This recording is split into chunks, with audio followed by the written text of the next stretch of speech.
Hello student, स्वागत है आप सबका हमारे इस यूट्यूब चैनल करियर जेएसपी में। आज की इस वीडियो में हमारे सामने प्रस्तुत है कक्षा 10 हिंदी के जय सुभाष खंड काव्य के नायक सुभाष चंद्र बोस जी का चरित्र चित्रण। परीक्षा में चरित्र चित्रण से संबंधित प्रश्न पूछा जाता है। इस वीडियो में हमने जय सुभाष खंड काव्य के नायक सुभाष चंद्र बोस के चरित्र चित्रण को सीमित दायरे में विस्तृत रूप से समझाने का प्रयास किया है। तो चलिए चरित्र चित्रण को स्पष्ट किया जाए। लेकिन उससे पहले आप सबसे अनुरोध है कि अगर आप हमारे चैनल पर नए हैं या अभी तक आपने चैनल को सब्सक्राइब नहीं किया है तो आगे के अपडेट के लिए आप हमारे चैनल को सब्सक्राइब कर सकते हैं। तो चलिए और अधिक समय नष्ट ना करते हुए जय सुभाष खंड काव्य के नायक सुभाष चंद्र बोस जी के चरित्र चित्रण को स्पष्ट किया जाए। चलिए हम आ चुके हैं अपने विषय वस्तु पर और फिर हम अपने विषय वस्तु को देखते हैं। तो पहली हेडिंग आप लगाएंगे परिचय, और परिचय में लिखेंगे कि जय सुभाष खंड काव्य के नायक सुभाष चंद्र बोस हैं। यह खंड काव्य स्वतंत्रता संग्राम के महान सेनानी सुभाष चंद्र बोस के त्याग, स्वतंत्रता, देशभक्ति एवं बलिदान की गाथा प्रस्तुत करता है। पुनः आप लिखेंगे कि सुभाष चंद्र बोस की चारित्रिक विशेषताएं निम्नवत है। इतने शब्द समूहों में आप परिचय को पूरा करेंगे। परिचय के बाद ही चारित्रिक विशेषताएं स्पष्ट होती हैं। अगर आप परिचय नहीं लिखेंगे तो एक तरीके से आपका चरित्र चित्रण अधूरा भी माना जा सकता है। तो परिचय के बाद पुनः हम चारित्रिक विशेषताओं को देखते हैं। तो चारित्रिक विशेषताओं में पहली हेडिंग आप लगाएंगे कुशाग्र बुद्धि व प्रखर प्रतिभाशाली, और इस हेडिंग में आप लिखना स्टार्ट करेंगे तो पहले लिखेंगे आप कि सुभाष चंद्र बोस बचपन से ही कुशाग्र बुद्धि के और प्रतिभाशाली थे। इन्होंने मैट्रिक व इंटर की परीक्षा प्रथम श्रेणी में उत्तीर्ण की। पुनः आजाद हिंद फौज व फॉरवर्ड ब्लॉक की स्थापना इनकी विलक्षण प्रतिभा की पहचान है।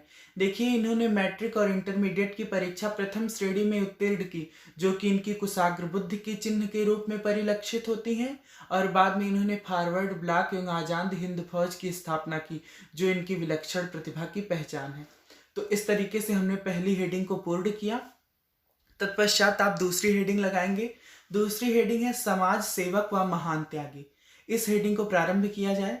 इसमें आप लिखेंगे कि सहिष्णु सुभाष मानव मात्र के सेवक थे। वह मानव मात्र की सहायता के लिए तत्पर रहते थे। आईएएस जैसे उच्च पद को इन्होंने देश के लिए छोड़कर त्याग का परिचय दिया है। दूसरी हेडिंग इस प्रकार आपकी पूर्ण होती है, जो कि समाज सेवक व महान त्यागी जैसे गुणों से संबंधित है।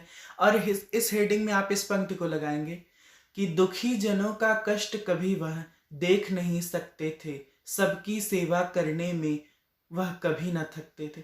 देखिए, पंक्ति लगाना हेडिंग में बहुत ही जरूरी है। इससे आपके नंबर पर प्रभाव पड़ता है, इससे एग्जामिनर के ऊपर अच्छा इंप्रेशन जाएगा। इसलिए आप पंक्ति को हेडिंग के बाद लगाना बिल्कुल भी मत भूलिएगा। फिर तीसरी हेडिंग आप लगाएंगे स्वाभिमानी, साहसी एवं निर्भीक, और इस हेडिंग में प्रारंभ करेंगे आप लिखना। तो लिखेंगे कि सुभाष में स्वाभिमान व निर्भीकता की भावना कूट कूट कर भरी हुई है।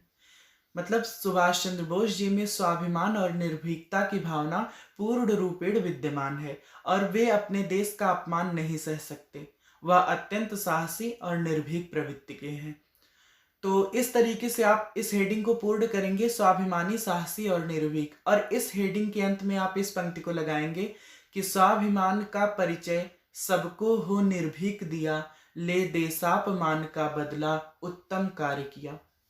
तो इस तरीके से आपकी कितनी हेडिंग पूर्ण हुई? स्वाभिमानी, साहसी और निर्भीक तथा समाज सेवक व महान त्यागी, कुशाग्र बुद्धि व प्रखर प्रतिभाशाली। फिर आगे महान देशभक्त। महान देशभक्त की हेडिंग में आप लिखेंगे सुभाष चंद्र बोस देश की स्वाधीनता के अद्वितीय आराधक थे। इन्होंने गांधी जी व चित्तरंजन दास के आह्वान पर स्वतंत्रता के लिए अपनी युवावस्था अर्पित कर दी। और इसमें आप इस पंक्ति को बद्ध करेंगे कि सुभाष ने राष्ट्र प्रेम हित अर्पित मस्त जवानी, मुक्ति युद्ध के बने शीघ्र ही वे महान सेनानी। इस तरीके से 4 हेडिंग के बाद इनका चरित्र चित्रण पूर्ण होता है। देखिए, हम इसमें सीमित दायरे में चरित्र चित्रण को पूर्ण कर रहे हैं, क्योंकि अगर परीक्षा में आप चारों हेडिंग को ही लिख देंगे तो इससे आपको नंबर मिल सकता है, और फिर ज़्यादा हमारे पास लिखने के लिए समय भी नहीं बचता है, क्योंकि यह लास्ट में आता है। सबसे अंतिम में यही प्रश्न होता है कि स्वपठित खंड काव्य के नायक का चरित्र चित्रण कीजिए। तो इसलिए हमने सीमित हेडिंग और सीमित शब्दों में पूर्ण रूपेण चरित्र चित्रण को स्पष्ट करने का प्रयास किया है। तो फिर लास्ट में आप निष्कर्ष को जरूर स्पष्ट कीजिएगा, क्योंकि निष्कर्ष के बिना, प्रारंभ में परिचय के बिना और आखिरी में निष्कर्ष के बिना चरित्र चित्रण अधूरा माना जाता है। तो निष्कर्ष में हम लोग देखते हैं क्या है।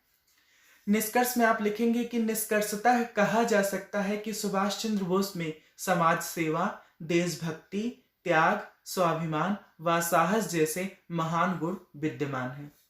निष्कर्ष बस छोटा सा ही रहेगा, यानी आपने जो चारों हेडिंग लगाई है उसका क्या निष्कर्ष निकलता है, इसे आपको स्पष्ट करना है। फिर अंतिम और आखिरी पंक्तियां देखिए जो है, इसको स्पष्ट कर देने से आपका चरित्र चित्रण बहुत ही सुंदर लगेगा। तो इसमें आप लिखेंगे, वीर सुभाष अनंत काल तक शुभ आदर्श रहेंगे, युग युग तक भारत के वासी उनकी कथा कहेंगे। इस प्रकार चार हेडिंग और निष्कर्ष तथा परिचय मिला करके आपका चरित्र चित्रण पूर्ण हुआ। और इस प्रकार से अगर आप चरित्र चित्रण को परीक्षा में स्पष्ट करेंगे तो आपको अच्छे अंक प्राप्त होंगे। तो इस वीडियो में हमने सुभाष चंद्र बोस जी के चरित्र चित्रण को स्पष्ट किया, और इतने समय तक हमारे साथ बने रहने के लिए आप सब लोगों का बहुत बहुत धन्यवाद। जाते जाते फिर एक बार अनुरोध, अगर आप हमारे चैनल पर नए हैं या अभी तक चैनल को सब्सक्राइब नहीं किया है तो आगे के अपडेट के लिए आप हमारे चैनल को सब्सक्राइब कर सकते हैं। मिलते हैं नेक्स्ट वीडियो में। बहुत बहुत धन्यवाद।